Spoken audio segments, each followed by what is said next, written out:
আজই ডাউনলোড করুন আর এনজয় করুন আপনার পছন্দের শো।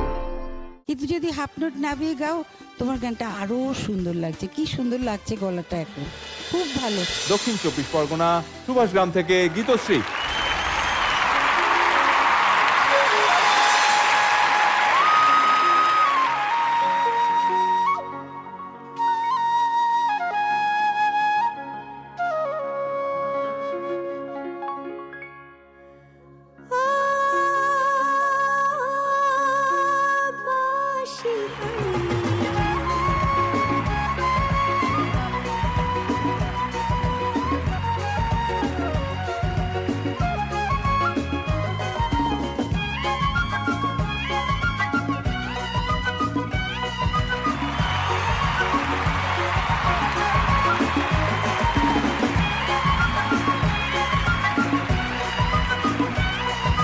গীতশ্রী অর্জন করে নিয়েছে 7টা গোল্ডেন গিটার, অর্থাৎ আরো একবার গীতশ্রীর কাছ থেকে আমরা পেয়ে গেলাম একটা গোল্ডেন গিটার পারফরমেন্স।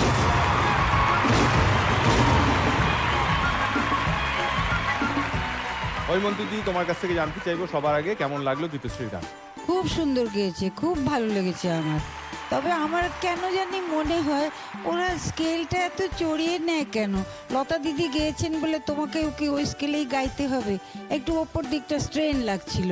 কিন্তু তুমি যদি হাফ পর্দা নামিয়ে গাইতে গানটা বোধহয় আমাদের আরও ভালো লাগতো।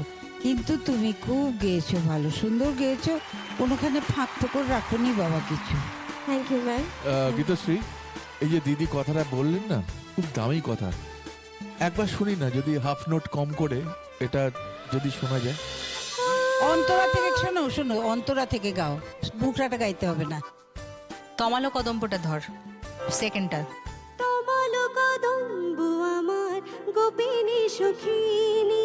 বাস বাস, আর গাইতে হবে না। দেখো কত ভালো লাগছে, তোমার আওয়াজটাই পুরো পাল্টে গেল জানো। তোমরা একটুখানি এগুলো খেয়াল করবে জানো। আমি তো তোমাদের থেকে অনেকটা বড়, অনেক অভিজ্ঞতা আছে আমার। যেহেতু কানের আরাম না, কানের আরাম। তুমি যে গলাটা দিলে না, সঙ্গে সঙ্গে আমাদের ভালো লাগলো। এই গানগুলো দিদি গেয়েছেন ঠিক আছে, ওনার সঙ্গে তো তোমাদের তুলনা করার দরকার নেই। কিন্তু যদি হাফ নোট নামিয়ে গাও তোমার গানটা আরো সুন্দর লাগছে। কি সুন্দর লাগছে গলাটা এখন, খুব ভালো। এইগুলো প্র্যাকটিস করবে প্লিজ। হ্যাঁ, ওকে। চলে আসবো রূপমের কাছে। রূপম, বলো। আমার খুব ভালো লেগেছে গান। পাশাপাশি দিদি যেটা করে দেখালেন, মানে স্কেলটা নামিয়ে, সত্যি আরো কত ভালো লাগতে পারতো তাহলে। কিন্তু ও এখন মোটামুটি একটা স্বপ্নের দৌড়ের মধ্যে দিয়ে যাচ্ছে।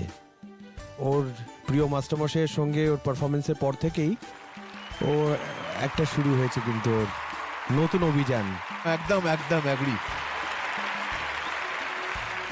অন্তরা, খুব সুন্দর, খুব ভালো। এটা আমার খুব প্রিয় গান। মানে তোরা সব গানগুলি যেগুলো বাছিস, সবারই খুব প্রিয় গানের লিস্টের মধ্যে থেকে বাছিস বোধহয়। আর হৈমন্তীদি যেটা বললেন অবশ্যই মাথায় রাখবে। আর যেটা তোকে সবসময় বলি, এটাও তোর গীতের শ্রীবৃদ্ধি হোক। তুই গীতশ্রী শুধু নস, তোর গীতের শ্রী দিন দিন বৃদ্ধি হোক। Thank you ma'am. আর সলিল চৌধুরীর জন্য জোরে হাততালি। এটার লেখা এবং সুর দুটোই সলিল বাবুর।